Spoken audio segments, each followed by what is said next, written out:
अगाडि चाहिँ हाम्रो समकक्षहरू अगाडि हुन्छ। यता आज हाम्रो टिम पुरै त्यहाँहरू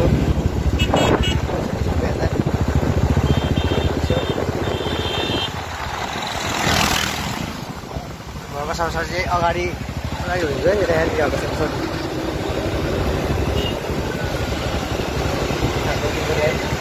यता हामी चाहिँ आज तर जाँदैछौँ। घरको साथ आज चाहिँ गुवाहाटीमा तर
स्वर त राम्रै होला, मेरो चाहिँ ठिक छैन है, मेरो चाहिँ ठिक छैन। माटोको कथा, ढुङ्गाको कथा हो यो। कारणले संस्कृति आफैमा माटोसँग जोडिएको एउटा शक्ति हो, सङ्गठन हो।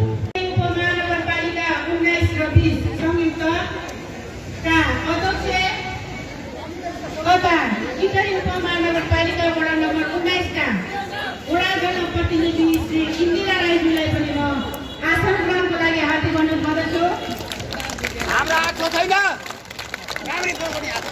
यसै गरी वरिष्ठ समाजसेवी सार्गल श्री रामप्रसाद राईज्यूलाई पनि म अतिथि भाषण ग्रहण गर्नुहुनको लागि हार्दिक अनुरोध गर्दछु।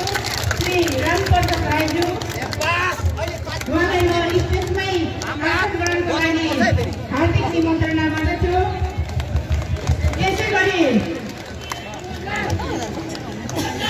यसै गरी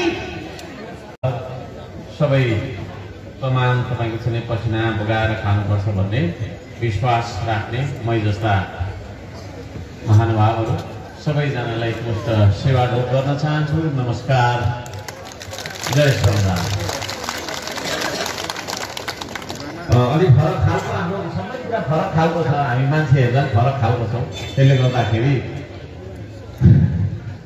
हाम्रो कार्यक्रममा धेरै गीतहरू बजिरहन्छ है, गीतहरू बजिरहन्छ। गीतहरूबाट नै सुरु पनि हुन्छ। यो हर्क साम्पानको विचारबाट सुरु भएको श्रम संस्कृति अभियान हो। म आफै पनि बजारमा नचलेको तर खोला खोल्सी र पाखा पखेरामा चलेको गायक हो है। असंख्य गीतहरू छन् मेरा, यो देशलाई सम्झेर लेखेर गाएको गीतहरू। त्यो गीत हामी सबैले एकचोटि गाउँ त? गाउँ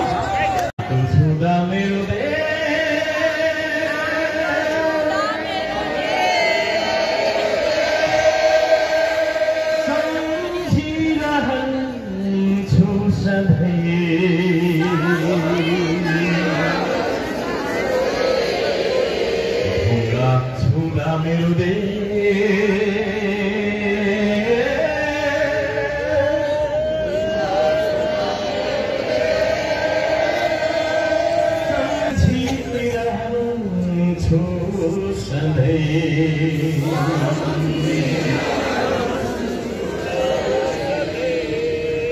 हिमाल देख्दा मेरो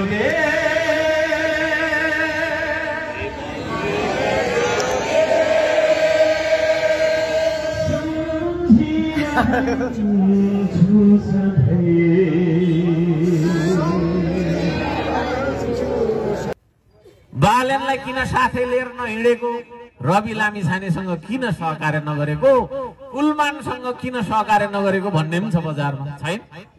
छ। छातीमा हात राखेर भन्छु, बालनजीलाई मैले 5 चोटि भेटेँ पार्टी खोलौँ भनेर।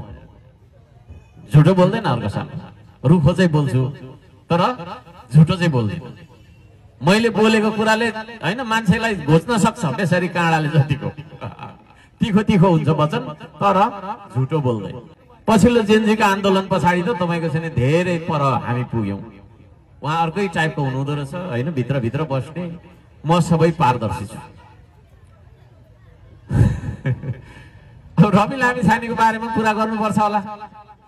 मैले मेयरको पद जिते हैन, जिते। स्वतन्त्र भन्ने शब्दको एउटा सबैभन्दा ठुलो क्रेडिट कसैलाई जान्छ भने त्यो हर्क साम्पाङलाई जान्छ भन्छु म चाहिँ।